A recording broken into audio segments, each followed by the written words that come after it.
Shalom Sobat Muda, hari ini kita akan bahas tentang pakailah kuk yang Tuhan beri. Matius 11 ayat 29-30, pikulah kuk yang kupasang dan belajarlah padaku, karena aku lemah lembut dan rendah hati, dan jiwamu akan mendapat ketenangan. Ya, di sini dikatakan bahwa pikulah kuk yang kupasang. Kuk itu apa sih? Kuk adalah gambaran dari apa yang digunakan oleh sapi untuk menggarap sawah.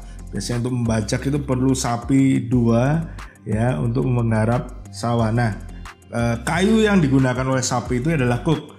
Jadi kuk itu nggak pernah sendiri, kuk itu selalu berdua. Dan perintahnya jelas, pikulah kuk yang kupasang dan belajarlah kepadaku.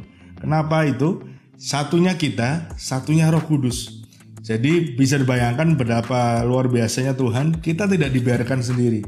Jadi karena aku lemah lembut dan rendah hati, dan jiwamu akan mendapat ketenangan.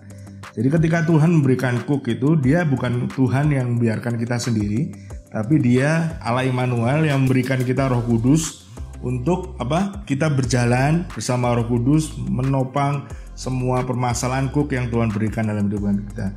Kuk itu berupa berupa masalah, berupa tantangan, berupa hambatan dalam hidup kita yang Tuhan izinkan untuk kita alami. Dan ayat 30-nya berkata, sebab kuk yang kupasang itu enak. Enak kenapa? Bayangin ada satu beban yang ditanggung berdua, bukan kita sendiri. Ada tantangan, hambatan, apapun masalah ditanggung berdua, kita bersama Roh Kudus di dalam kita. Jadi akan merasa enak dan bebanku pun ringan. Beban itu ringan kenapa? Karena ditanggung oleh berdua, yaitu Roh Kudus bersama kita. Ya, kita percaya bahwa setiap masalah dalam hidup kita tidak pernah melebihi kekuatan kita.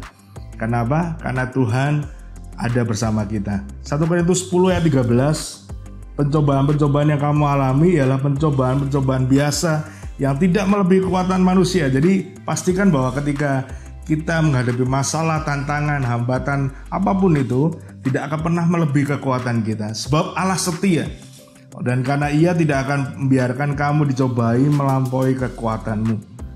Pada waktu kamu dicobai, Ia akan berikan padamu jalan keluar sehingga kamu dapat menanggungnya. Jadi dia bukan Allah yang iseng, yang kasih kita masalah terus kita dibiarkan sendiri. Enggak, dia juga berikan kita jalan keluar. Bahkan Tuhan buat jalan ketika tidak ada jalan. Jadi bisa dibayangin bahwa betapa enaknya kuk yang Tuhan berikan. Jadi sekali lagi, kuk yang Tuhan berikan itu enak dan bebanku itu ringan. Karena apa? Karena Tuhan yang menopang kita, memampukan kita menanggung semuanya. Jadi ketika kita menghadapi masalah, tantangan, it's challenge your mind, ini waktunya ngebum, waktunya kita percaya bahwa Tuhan yang menopang hidup kita. Dia Allah setia, tidak pernah meninggalkan kita. Mau masalah seberat apapun, ketika kita bergantung pada Tuhan, maka Dia diberikan kekuatan, Dia berikan jalan keluar sesuai dengan waktunya Dia. Jadi percayalah bahwa hidupmu ada di dalam tangannya. Jadi kalau kita hari ini diberikan kuk yang rasanya sangat berat, yakinlah bahwa kuk itu enak dan beban yang diberikan kepada kita itu ringan. Tuhan Yesus memberkati.